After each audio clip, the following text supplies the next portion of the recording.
ねえねえ、いつになったら舞踊師始まるの？あゆみ組の皆さんおはようございます。あゆみです。今日からやっと舞踊師に入っていきます。お待たせいたしました。まずはじめに5つの時代の特徴をね、それぞれ話していくよ。5つの時代みんな覚えてるかな？復習するよ。宮廷バレエ、ロマンティックバレエ、クラシックバレエ、バレエリュスバレエの多様化。みんな言えた？言えた人は素晴らしい。ありがとうございます。すっかりクラスメートですね。それをね、1回の投稿で話そうと思ったんだけど、まとめてみたんだけどさ、あまりにも情報量が多すぎてみんなの頭がパンクするって思ったの。だから2回に分けます。許してください。2回に分けます。で、今日はどこからどこまでやるかっていうと、宮廷バレエからクラシックバレエまでやります。で、もう1個復習したいことがある。この5つの時代と一緒に最初の投稿で一緒にやったやつ覚えてるかな？クラシックバレエはイタリアで生まれ、フランスで開花し、ロシアで成熟した。これです。思い出しましたか？これ今日謎が解けますので見てってください。お願いします。はい、じゃあ始めていきますよ。で、今日やる要点はこれだけです。覚えられそうじゃない？まず宮廷バレエから言ってね。宮廷バレエは長い、広い、貴族、3つだけ。ロマンティックバレエはこの世のものではない、そしてスターダンサーの誕生。クラシックバレエはグランバレエの完成とマリウス・ペティパ足すチャイコフスキーイコールすごいです。それぞれ2つか3つ。余裕じゃない？いけそうだよね。はい、じゃあ宮廷バレエから説明していくよ。ちょっと邪魔なので写真に変えます。はい、宮廷バレエ出ましたね。まず宮廷バレエの特徴をざーっと説明していくね。宮廷バレエは貴族のたしなみでした。というかバレエというものがこうどっちかっていうと公演とかっていうよりかはね、ショーとかイベントに近かったんだよね。で、貴族の人たちが集まってパーティーをしていく中で集まって楽しんで一緒に踊るみたいな感じだったらしい。で、とにかくね、その上演時間が長かった。3時間とかは普通で、長いものだと10時間ぐらいまであったらしい。考えられる？半日ぐらいずっとさ踊ってんだよ。多分休憩はあったと思うんだけど、すごい長いよね、10時間って。貴族の皆様ってさ、お金お持ちでいらっしゃるじゃない？だから家がでかいのよ。そして庭が広い。で、宮廷バレエをやるっていうことがある意味のステータスになってたんだよね。衣装も含めて全部。なのでそれの広い庭を使ってみんなにある意味で見せびらかす感じがこの宮廷バレエの時代の特徴でした。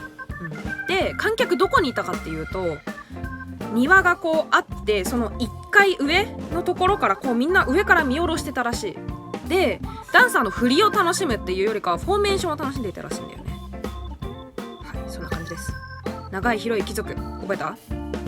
宮廷バレエは最初イタリアで楽しまれてて、その後フランスに行きました。この辺に関してもまた今度詳しくやります。はい、じゃあ次ロマンティックバレエに関していきますね。はい、ロマンティックバレエになりました。ロマンティックバレエのロマンティックって何かっていうと、美しいロマンティックだわのロマンティックではないんですよ。そうじゃなくて、ロマン主義時代のバレエだからロマンティックバレエになってます。なのでこれをまず間違えないようにしててください。で、テーマとして扱われるものはこの世のものではないものが多かったんですよ。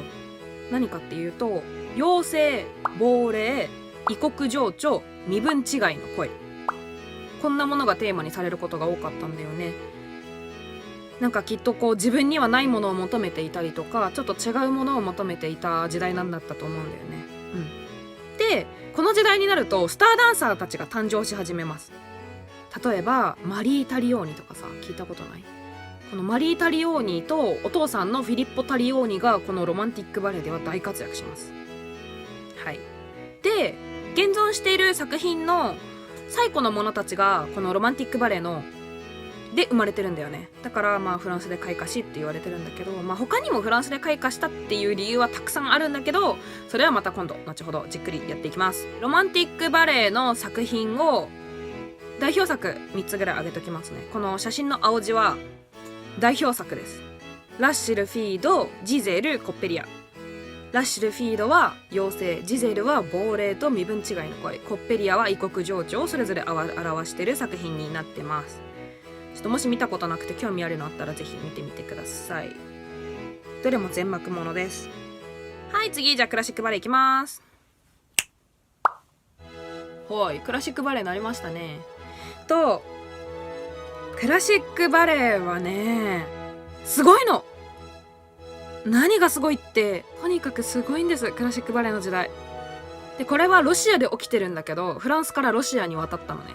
でロシアで起きてるんだけど、ここでねもう本当にグランバレエというものが、若者のバレエたちが完成するのね。でダンサーたちのテクニックがどんどんすごくなっていくの。例えば32回転のフェッテとか、あとグランパドゥドゥ、男性と女性が2人で踊るこう4部構成の踊りとかがあるんだけど、とかもうねそういうものがね全部ね完成したのがこのクラシックバレエの時代なんですよ。で絶対覚えていてほしい人たちがこの2人、マリウス・プティパとチャイコフスキー。この2人をねなくしてはねクラシックバレエは語れません。すごいんです。マリウス・ペティパは振付家で、もともとダンサーだったんだけど、その後振付家になりました。でピョートル・イリーチ・チャイコフスキー。チャイコフスキーの本名ってピョートル・イリーチ・チャイコフスキーって言うんだけど、チャイコフスキーの音楽にプティパが振りをつけて三大バレエっていうものが完成したんですよ。三大バレエはねきっとねバレエやったことない人でも知ってると思う。いくよ。眠れる森の美女、くるみ割り人形、白鳥の湖。聞いたことない？全部。眠れる森の美女、くるみ割り人形、白鳥の湖。超有名じゃない？白鳥の湖とかさ、